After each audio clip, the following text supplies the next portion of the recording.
सा सानजानि गिबिसिन आरो मोनसेल' रायजोआरि गेवलां मुलुगसोलोंसालि कृष्णकान्त सन्दिकै स्टेट अपेन मुलुगसोलोंसालिमायाव मुं थिसननाया सोलिगासिनो दं। जिसे आयदायाव सा 11 पोस्ट ग्रेजुएट, जिसे आयदायाव ग्रेजुएट आरो बिगियान, आरिमु आरो फालांगि बिफानफोराव मुलुगसोलोंसालिजों होजानाय गुबुन गुबुन डिप्ल'मा आरो फोरमानलाइ फरायफारिफोरनि थाखाय अनलाइन मुं थिसननाय खान्थिया 1 जुलाइनिफ्राय जागायदोंमोन। मुलुगसोलोंसालियाव आथिखालाव 1 लाखनि बांसिन फरायसाफोरा फरायगासिनो दं।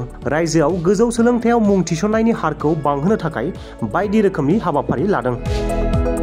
কি হৈছে যে আমাৰ কৃষ্ণকান্ত হেণ্ডিক ৰাজ্যিক মুক্ত বিশ্ববিদ্যালয়ৰ 2024 আৰু 25 বৰ্ষৰ নামভৰ্তি প্ৰক্ৰিয়া চলি আছে। আমি বৰ্তমান 11টা স্নাতক আৰু 11টা স্নাতকোত্তৰ আৰু বিভিন্ন ধৰণৰ ডিপ্ল'মা আৰু চাৰ্টিফিকেট প্ৰগ্ৰেমসমূহত নামভৰ্তি প্ৰক্ৰিয়া চলাই আছোঁ। মই আপোনালোকক এটা অনুৰোধ কৰিম যে আমাৰ যিটো নামভৰ্তি প্ৰক্ৰিয়া চলি আছে, আমাৰ এটা প্ৰচেষ্টা আছে যে যিটো আমাক আমাৰ মুখ্যমন্ত্ৰী ডাঙৰীয়া আৰু শিক্ষামন্ত্ৰী ডাঙৰীয়া আমাৰ নিজৰ ইউনিভাৰ্চিটি কেম্পাছত গৈ তেওঁলোকে আমাক কৈছিলে যে আমি অসমৰ যিটো আমাৰ গ্ৰছ এনৰলমেণ্ট ৰেচিঅ' অৰ্থাৎ উচ্চ শিক্ষাত আমাৰ নামভৰ্তিৰ যিটো হাৰ, সেই হাৰটো আমাৰ আমাৰ ইণ্ডিয়াৰ বাকী যিবোৰ ডেভেলপ ষ্টেট, সেই ডেভেলপ ষ্টেটবোৰতকৈ আমি বহুত পিছ পৰি আছোঁ।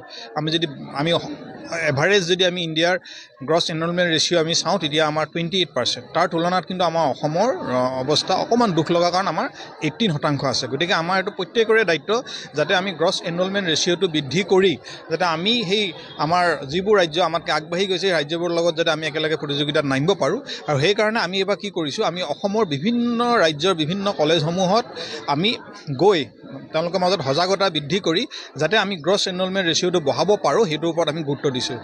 কাৰণ আমি যদি চাই আমাৰ এই 18% যিটো আমাৰ গ্ৰছ এনৰলমেণ্ট ৰেচিঅ' অসমৰ, তাৰে কিন্তু 12% অকল কৃষ্ণকান্ত হেণ্ডিক ৰাজ্যিক বিশ্ববিদ্যালয়ৰ অৱদান।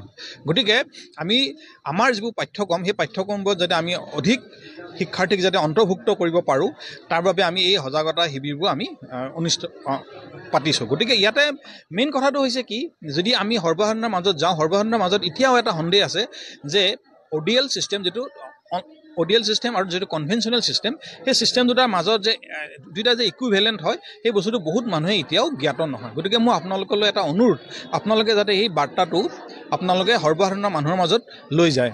কোনো এজন ছাত্ৰই ODLত নামভৰ্তি কৰক বা কনভেনশ্যনেল ছিষ্টেমত নামভৰ্তি কৰক, তেওঁ যিখন চাৰ্টিফিকেট, সেই চাৰ্টিফিকেটখন তেওঁ বিভিন্ন ধৰণৰ চাকৰিৰ ক্ষেত্ৰত একেটাই ভেলু।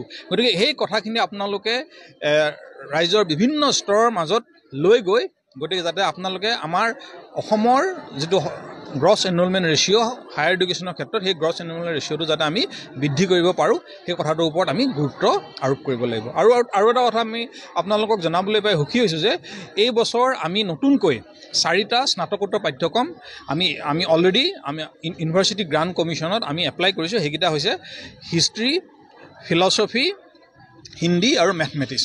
তাতে আমাৰ UGCয়ে আমাক যিখিনি কাম কৰিব দিছিলে, যে SLM প্ৰিপেয়াৰ কৰা, প্লেগাৰিজিম ৰিপৰ্ট ছাবমিট কৰা, আমি গোটেইখিনি কাম কৰিছোঁ। আমাৰ এখন জাষ্ট ইণ্টাৰফেচ মিটিং এখন হ'ব বাকী আছে, আৰু আমি আশা কৰোঁ যে ইণ্টাৰফেচ মিটিংখনৰ পাছত আমি সেই পাঠ্যক্ৰমসমূহো আমি আগবঢ়াবলৈ সক্ষম হ'ম। গতিকে আমাৰ নামভৰ্তি প্ৰক্ৰিয়া যিটো এতিয়ালৈকে আমাক UGCয়ে দিয়াৰ মতে 31 আগষ্ট, গতিকে 31 আগষ্টৰ ভিতৰত আমি সেই অৰ্ডাৰখন হয়তো UGCৰ পৰা পাম। গতিকে আমি আশা কৰোঁ যাতে আমাৰ সেই নামভৰ্তিৰ হাৰ যাতে বৃদ্ধি হৈ আমি অভাৰঅল যাতে আমি গ্ৰছ এনৰলমেণ্ট ৰেচিঅ'টো আমি বঢ়াব পাৰোঁ, আৰু সেই কথাখিনি যাতে আপোনালোকে সৰ্বসাধাৰণ ৰাইজৰ মাজত লৈ যায়। এইটোৱে আমি সাংবাদিক বন্ধুসকলক, মই আপোনালোকক এইটোৱে আমাৰ ফালৰ পৰা বিনম্ৰভাৱে অনুৰোধ জনালোঁ।